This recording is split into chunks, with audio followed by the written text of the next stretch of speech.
mabigat na pakiramdam mo ngayon? Ano po, hihina po ako. Nilalata po.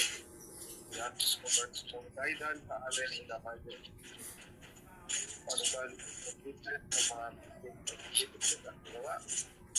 Maraming sinatasunod nila sa buhay. Sa pangalan niya. Amen. Kaya ang kanyang natin kawan sa mga boses na kanyang narinig sa pangiginan, sa kanyang katawan na may Christ. Hallelujah. Amen. Lord, na may Christ ay kumahan at pangalan na ito